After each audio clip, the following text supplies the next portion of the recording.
মোৰ বাসন্তী একদম fit and fine হৈ আছে এতিয়া। এইখন লোৱা কিমান বছৰ হ'ল, একদম মই বিয়া পতা আগতেই লোৱা। বেলেগ ভাল পাওঁ নহয়, মই আকাশ ৰংটো আগৰ পাওঁ, একদম আকাশ ৰং বুলি ক'লে মই বেলেগ ভাল পাওঁ। আৰু তেতিয়াই মই ইয়াক নামটো একদম লওঁতেই বাসন্তী দিলোঁ। একদম বিৰাট ভাল হৈ আছে। বহুত দিন চলোৱা নাই, পিছে পম চমবোৰ অলপ চাই লৈছোঁ। ছোৱালীজনীক আকৌ স্কুলত থ'বগৈ লাগিব নহয়।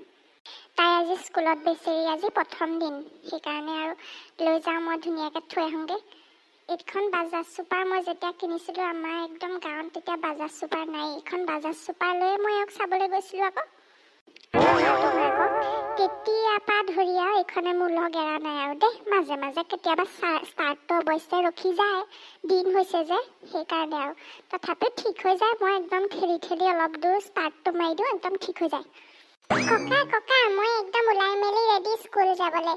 মোৰ হ'লে আজি অকণমান মনটো ভয় ভয়হে লাগিছে পাই। নতুন নতুন জেগা, নতুন নতুন ফ্ৰেণ্ড, কেনেকুৱা বা লাগে মোৰ গৈ পেলাই। ডাঙৰাই, মই তোক মনেই কৰা নাই, তইচোন বৰ এজনী হ'লি একদম ইউনিফৰ্ম পিন্ধি। ইউনিফৰ্মযোৰ পিন্ধিলত তোক একদম বৰ এজনী লাগিছে। আৰু তই একো চিন্তা কৰিব নালাগে, তহঁতৰ মায়ে আগতে পঢ়াত চোকা আছিলে নহয়। মই আগতে তাইক স্কুললৈ লৈ যাওঁ, এইখন স্কুটাৰতে লৈ যাওঁ, গম পাৱনে? তইও পঢ়িব পাৰিবি দে, মাৰ নিচিনা হ'বি একদম। হয়নে ককা? কোৱাচোন আৰু মাৰ কথা। মায়ে স্কুলত কেনেকুৱা কৰিছিলে? মায়ে স্কুলত পৰীক্ষাবিলাকত ভালকৈ নম্বৰ পাতি পাইছিলেনে? মা পঢ়াত কেনেকুৱা আছিলে কোৱাচোন, কোৱা। কি কবি ডাঙৰাই, সেইবিলাক কথা ভাবিলে এতিয়া বেয়াও লাগে, মনটো ভালো লাগে। তহঁতৰ মাৰ ভাগ্যখন অলপ বেয়া আছিলেও। সৰুতে তাই মাকক হেৰুৱালে, তথাপিও তাই ঘৰৰ ইমানখিনি কাম কৰে। কাম কৰি মেলি তাই পঢ়াটো ভালেই আছিলে। স্কুলত তাই সদায় প্ৰথম হয়। ভাল আছিলে, তেনেকৈ গৈ আছিলে। তাৰপিছত যেতিয়া স্কুল পাছ কৰিলে, কলেজত দিলোঁ, কলেজতো তাই সেই ভাল একেই ফলাফল। কিন্তু অকণমান দিগদাৰী এটা হয়, ইমান দূৰ যাব লাগে বাছত, কষ্ট হয় তাই। তাৰপিছত তেনেকৈ আৰু ঘৰৰ কাম বন কৰি মেলি, ভাইটিও তেতিয়া সৰু, ঘৰত তেনেকৈ কাম কৰা মানুহো নাই। কাম কৰি মেলি টাউনৰ স্কুল কলেজত পঢ়িবলৈ অহা অকণমান কষ্ট হয় আৰু। তথাপিও তাই কিন্তু একদম প্ৰথমেই হয়। হয়নে ককা? সেইকাৰণে আমাৰ মায়ে সৰুৰ পৰা আমাক ভাল মানুহ হ'বলৈ, ভালকৈ পঢ়িবলৈ কয়। হয় আকৌ, মায়ে বহুত কথা জানে, মাৰ কথা মানি চলিবি। তাই সৰুতে মোক কয়, দেউতা মোৰ একদম পঢ়ি শুনি এগৰাকী শিক্ষক হ'বলৈ মন। আৰু মোৰেই দুৰ্ভাগ্য, মোৰেই মানে ভুল হ'ল কিছুমান, যাৰ কাৰণে মই তাইক উপযুক্ত পৰিৱেশেই দিব নোৱাৰিলোঁ। আৰু সেইকাৰণে তাই নিজৰ সপোনটো পূৰা কৰিব নোৱাৰিলে।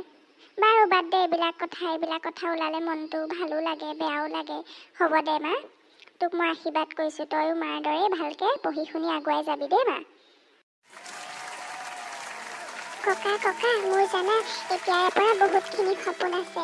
মই মাৰ মুখত হাঁহি আনিবলৈ যিকোনো কাম কৰিবলৈ প্ৰস্তুত। মই সদায় পঢ়াৰ ক্ষেত্ৰত ভালদৰে আগবাঢ়ি যাম ককা। আৰু মই ভণ্টি দুজনী আৰু মাৰ সুখৰ বাবে মই ভালদৰে পঢ়া শুনা কৰিবই লাগিব। মই মাক মনে মনে কন্দা দেখিছোঁ নহয়। আমাক দেখুৱাই মায়ে কেতিয়াও নাকান্দে, কিন্তু যেতিয়া মায়ে অকলে থাকে, ৰাতি যেতিয়া ভণ্টিক শুৱাই থাকে, তেতিয়া মই ভণ্টি শোৱাৰ পিছত মনে মনে কান্দি থকা দেখোঁ নহয়। আৰু মাৰ দুখবোৰ আঁতৰাবলৈ মই চেষ্টা কৰিম ককা। ডাঙৰ হৈ মই ডাঙৰ চাকৰি কৰিম আৰু মাহঁতক সুখত একদম ৰাখিম ককা। আমাৰ অভাৱবোৰ নাইকিয়া হ'ব। তুমি মোক আশীৰ্বাদ কৰা ককা। মই জানো তুমি আমাক বহুত মৰম কৰা। আইজনী, ডাঙৰাই, তই ইমান কথা জনা হ'লি, তই ইমান কথা জান। আজি মই তোৰ মাজত মোৰ মাটোক দেখা পাইছোঁ। তই আগবাঢ়ি যা মাজনী, মই তোক আশীৰ্বাদ কৰিছোঁ। ডাঙৰাই, তই মাহঁতৰ কাৰণে আৰু তোৰ নিজৰ সপোনবোৰ পূৰ কৰিবলৈ তই সকলো কামতে আগবাঢ়ি যাবি। ডাঙৰাই, মই আশীৰ্বাদ কৰিছোঁ তোক। তই বহুত কথা জনা হ'লি অ'। ককা, তোমাৰ ডাঙৰ নাতি হয় ন, মইতো জানিমেই আৰু এইবিলাক কথা।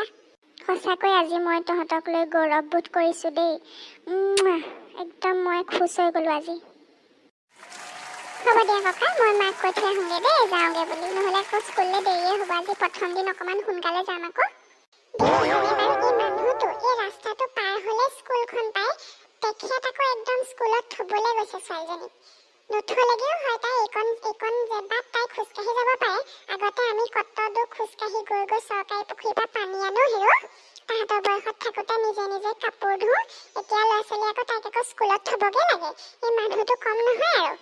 মোৰ ল'ৰাটোক আকৌ এনেকৈ স্কুলত থৈ নাপালেগে আগতে। আকৌ ল'ৰা মানুহ যাব পাৰিব বুলি, এতিয়া একদম থৈ আহিছেগৈ। আলাসৰ লাৰু একদম। মই ৰাতিপুৱা উঠালে উঠি পেলাই বোলো ভাবিছোঁ চালিয়া বেজৰ দৰৱটোক বোলো মিলাই পেলাই দিম খোৱাৰ লগত।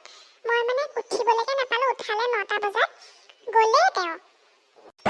জীয়েক আছে নহয় এতিয়া মোক নালাগে, বিধে বিধে বনাই বনাই খুৱাইছে। জীয়েকে ভাত বনাই আজৰি কৰি দুইটাকে পঠিয়ালে। মই আকৌ মিহলি কৰি থাকিম দিমকৈ থাকোঁতেই গৈছেগৈ। খোৱাৰ লগত মিহলাই দিবই পৰা নাই দৰৱটো। যেতিয়াই তেতিয়াই আকৌ মিলাব নোৱাৰি নহয়, চেক বুজি চব নথকা চাই ল'ব লাগিব। ৰাতিপুৱা মিলাবলৈ ভাল, মানুহবোৰ কামে কামে থাকে, নহ'লেই। খুৰীদেউ, এইটো বাৰু মহেন্দ্ৰ বৰুৱাৰ ঘৰ হয়নে? হয়। পিছে কোন তুমি? কাক বিচাৰিছা? নহয় খুৰীদেউ, মানে হেৰি মোক মানে দেখাই দিছিলে এইটোৱে মহেন্দ্ৰ বৰুৱাৰ ঘৰ বুলি। মই বিচাৰিছিলোঁ মানে হেৰি টিনা বৰুৱা বাইদেউক বিচাৰিছিলোঁ। আপুনি তেখেতৰ মাক হয় নেকি বাৰু? কেনেকৈ চিনি পোৱা তাইক? টিনা বৰুৱা? তাই মোৰে ছোৱালী। কেনেকৈ চিনি পোৱা? মইতো তাইৰ মুখতো তোমাৰ কথা শুনা নাই। হয় খুৰীদেউ, বেয়া নাপাব, মানে আপুনি হয়তো মোক চিনি নাপাব পাৰে।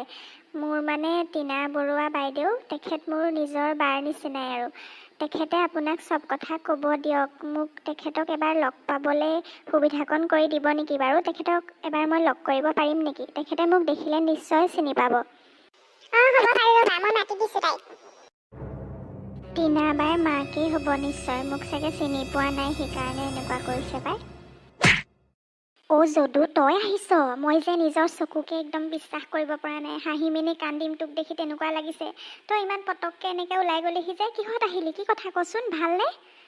বাই, তোক মই কোৱা নাছিলোঁ জানো মই মন গ'লেই তহঁতৰ ঘৰ ওলাই যামগৈ বুলি? সেইকাৰণে এড্ৰেছটো ভালকৈ লৈ থৈছিলোঁ আকৌ। আজি তহঁতলৈ ইমান মনত পৰিলে ইহঁতকেইজনীলৈ, সেইকাৰণে মই গুচি আহিলোঁ। বেয়া চেয়া নাপাবি এনেকৈ খবৰ পাতি নিদিয়াকৈ অহাৰ কাৰণে। মই বাছখনতে আহিলোঁ আকৌ, ৰাতিপুৱা বাছখনত। কি কথা কওঁ যদু, কিয় বেয়া পাম? মোৰ তোক দেখি ইমান ভাল লাগিছে মনটো। ভালনে বাৰু তহঁতৰ? ভালে আছনে? আৰু মা কেনেকুৱা? মা ভালে আছেনে বাৰু? মোৰ ইমান মনত পৰি থাকে জানোনে তহঁতলৈ, বহুত মনত পৰি থাকে। মই মানে কি কৰিম কি নকৰিম তেনেকুৱা লাগিছে তোক দেখি আজি। হ'ব দে বাই, ভালে আছোঁ দে, ময়ো ভাল, মাৰো ভাল, চব ঠিকে আছে। মাও তহঁতৰ কথা মাজে মাজে কৈ থাকে, মনত পৰি থাকে বুলি কয়। লৈ নাহিলিনো কেলেও মাকো চাবলৈ মন গৈ আছে, ইমান দিন দেখা নাই। ব'লা ভিতৰতে বহিবি আকৌ, ব'ল। হ'ব দে বাই, ব'ল ভিতৰতে অকণমান বহোঁগৈ। মোৰো পিছে ভাগৰ নলগা নহয়। বাছখন ইমান ৰখাই আহিছিলে। এই বেগটোতে মায়ে তহঁতলৈ কিবা এটা দি পঠিয়াইছে, থৈ দিবি দেই। গম পাওঁনে নাই যদু, ডাঙৰে আজিৰ পৰা স্কুল গৈছে নহয়, তাই স্কুলত নাম লগাই দিছে। সৰুৱাই দেখিছনে? চাহিচোন কোন আহিছে আমাৰ ঘৰলৈ। বন্ধুসকল দেখিছেনে, আজি টিনাক লগ কৰিবলৈ কোন আহিছে? যদু আহিছে। যদু আপোনালোকৰ মনত আছে নহয়? যদু কোন জানিবলৈ আপোনালোকে আগৰ খণ্ডকেইটা চাইছে চাগে, আৰু তেতিয়া যদু কোন আপোনালোকে চিনি পাব। আগৰ খণ্ডকেইটা চোৱা নাই যদি আকৌ গৈ চাই ল'ব। আৰু আপোনালোকক আজি বিশেষ কথা এটা ক'বৰ বাবে মই আহিছোঁ। মই ভিডিঅ'বিলাক বনাওঁ, মোৰ পঢ়াৰ মাজতে সময় উলিয়াই আপোনালোকৰ বাবে বনাওঁ। আৰু সেইবাবে মই দেখিছোঁ আপোনালোকে মোৰ ভিডিঅ'বিলাক চাই, কিন্তু লাইক কমেণ্ট কৰি নজনাই। আপোনালোকে মোৰ ভিডিঅ'বোৰ লাইক কৰিবচোন, আৰু লগতে কমেণ্টো কৰিবচোন। আপোনালোকৰ ভাল লাগিলেও কমেণ্ট কৰি জনাব, আৰু বেয়া লাগিলেও মোক জনাব। ভাল লাগিলে মই দুগুণ উৎসাহিত হ'ম আৰু নতুন ভিডিঅ' লৈ আপোনালোকৰ ওচৰলৈ আহিবলৈ।